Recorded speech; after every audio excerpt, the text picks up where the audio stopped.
Nou, verlede week het ek met u gepraat oor vergifnis. En vergifnis eerstens om jou om te vergewe, maar ook om jouself te vergewe. Maar die kerk is 'n gemeenskap van vergifnis.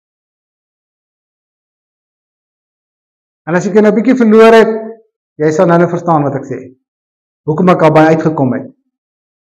Kom ons gaan lees eerstens Kolossense 3 vers 12 en vers 13.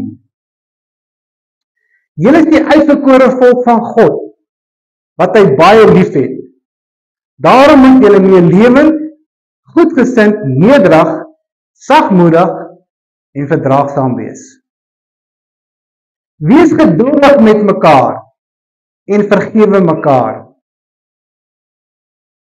As die een iets teen die ander het, soos die Here julle vergewe het, moet julle mekaar ook vergewe. Wanneer ons gewoonlik praat van 'n gemeenskap, is dit wanneer sekere persone sekere goedes in belang het met mekaar, dan is daar 'n gemeenskap. En dit is slegs wanneer hulle belange het met mekaar. Nou, as ons hier by die kerk inkom, dan is ons ook 'n gemeenskap. Want as jy by hierdie kerk se deure instap, in die Sondagoggende, dan sê jy, ek is deel van 'n gemeenskap. Waarom is jy deel van hierdie gemeenskap? Wat het ons almal in belang met mekaar? Ons is almal sondaars gewees. Né? Daar was 'n dag gewees toe Jesus in ons deur sy hart kom klop het, né? En jy het jou hart oopgemaak. Jy het hom ingenooi. Jy het vergifnis gevra vir jou sondes. En wat sê die woord? Omdat ek my lewe vir hom gegee het, is hy getrou en regverdig my sondes te vergewe en ek my sondes vergewe, né? So wanneer jy gereeld op 'n Sondag hier instap, dan sê jy, ek is deel van hierdie gemeenskap wat vergifnis ontvang het vir my sondes. Ek het vergifnis ontvang.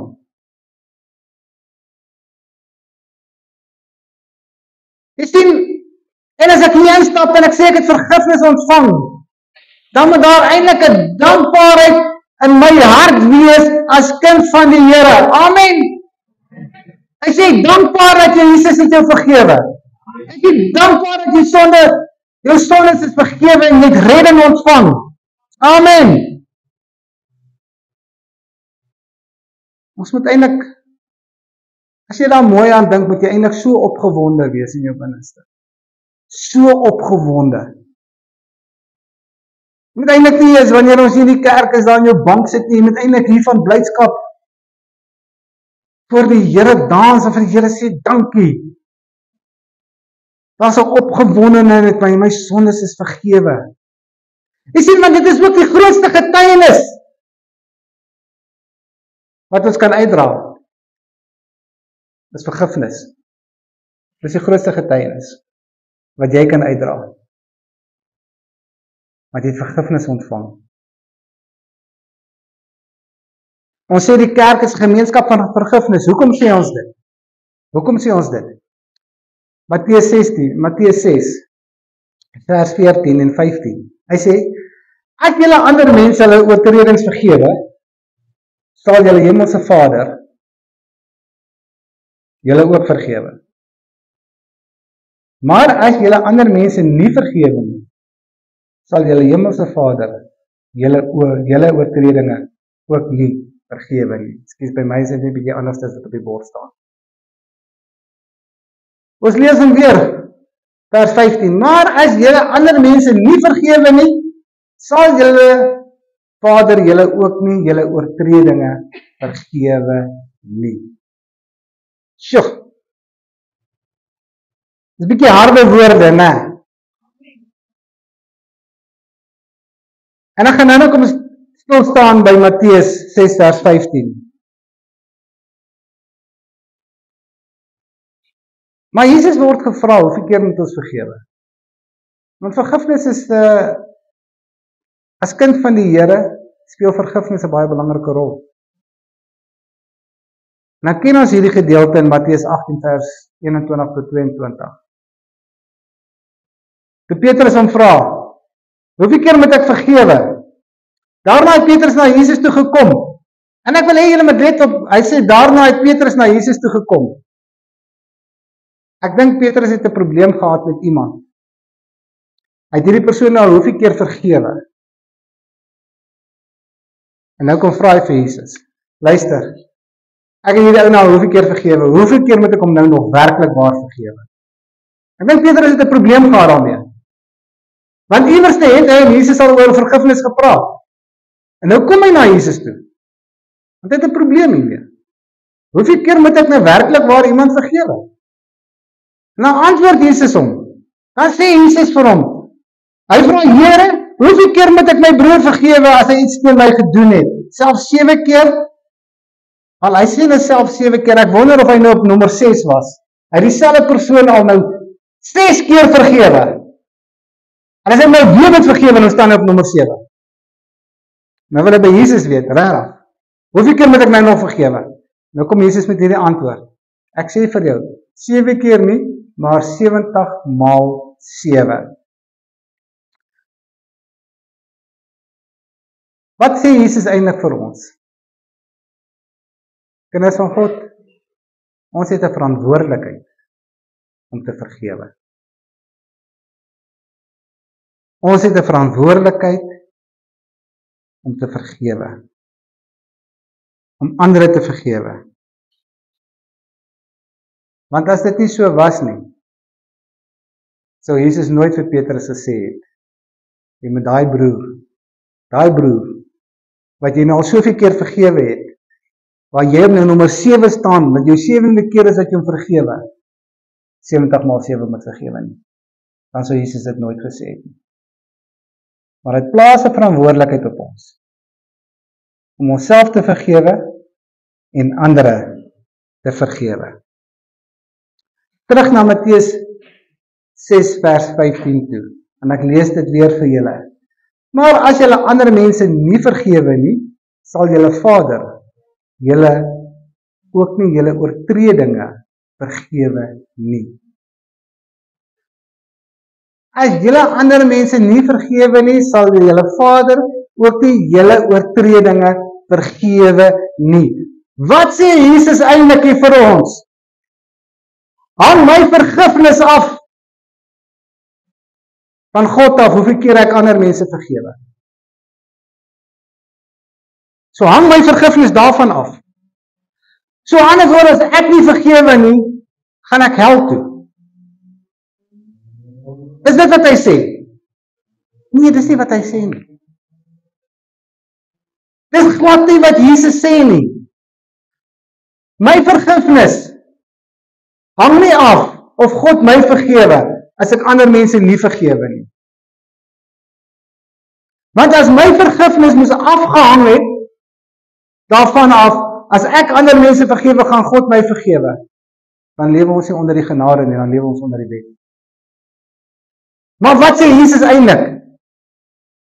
Hy sê as jy nie vergewe nie, is jy besig om te sondig. Jy is besig om sonde te pleeg. En dan gaan God jou straf. So as ek nie kan vergewe nie, moet ek verwag dat ek gestraf gaan word. En as jy daai Matteus 18 verder gaan lees, die van julle wat die 70 maal 7 kursus gedoen het, sal dan baie mooi verstaan wat hier bedoel is. Die koning en die persoon wat na die koning toe gekom het en vir die koning gevra het, ek het nie geld om my skuld te betaal nie. En die koning het hom vrygestel, en hier kom hy buitekant en hier's 'n vriend van hom, wat hom ook geld skuld, maar hy kon nie die geld afgeskryf het nie, en toe vat hy die vriend en hy gooi die vriend in die tronk tot hy gemartel is, tot die vriend hom betaal het, en toe die koning dit hoor, toe vat die koning hom en hy sê van, jy's 'n slegte mens, nou gaan ek dieselfde doen, en ek gaan jou in die tronk gooi, en ek gaan jou martel, totdat jy die skuld betaal het. As jy Matteus 18 vers verder gaan lees, dis wat jy gaan lees in 'n neutedop. So wat sê die Here daar? As jy nie vergewe nie, gaan jy swaar kry totdat jy leer om te vergewe. Dis wat hy sê. En sodra jy vergewe, gaan God jou sonde vergewe. Kan ek so vra? Almal van ons het tot bekering gekom op 'n stadium, né? Het jy nooit weer gesondig nie? Jy het weer gesondig, né? Jy het, ons almal het. Maar wat het ons toe gedoen? Ons het gaan belydenis vra. Ons het vir die Here gevra, Here vergewe my. Is dit reg? Dis wat ons gedoen het. So as ek sondig, gaan ek na God en sê, Here, ek het dit en dit verkeerd gedoen. Vergewe my asseblief. Nou wat sê die woord? In 1 Johannes 1 vers 9. Maar as ons sondes bely, is hy getrou en regverdig. Hy vergewe ons sondes en reinig ons van alle ongeregtigheid. Amen. Want hy is 'n God van genade, 'n God van liefde. Daarom vergewe hy ons. Maar as ek nie ander gaan vergewe nie, is ek besig met sonde. Dan gaan ek gestraf word. Tot ek vergewe. Dan gaan die straf ophou.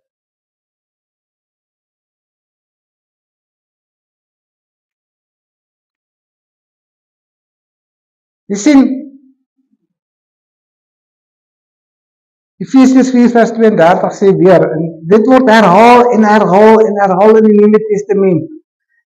Wees goedgesind en hartlik teenoor mekaar en vergewe mekaar soos God julle ook in Christus vergewe het. Dit word herhaal en herhaal en herhaal. En baie Christene sukkel om te vergewe.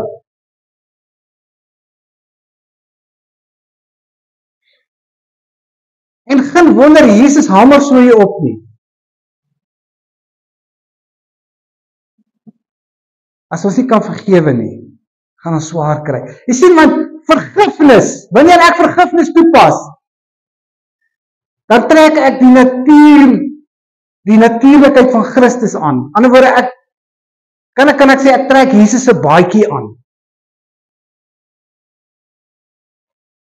Want Jesus het my vergewe, en vergewe ek ander. So ek het nie 'n maatstaf, ek vergewe. En kinders van God is veronderstel om op te tree, soos Jesus opgetree het. Ons moet meer word, soos Jesus. En my eie ek moet minder word.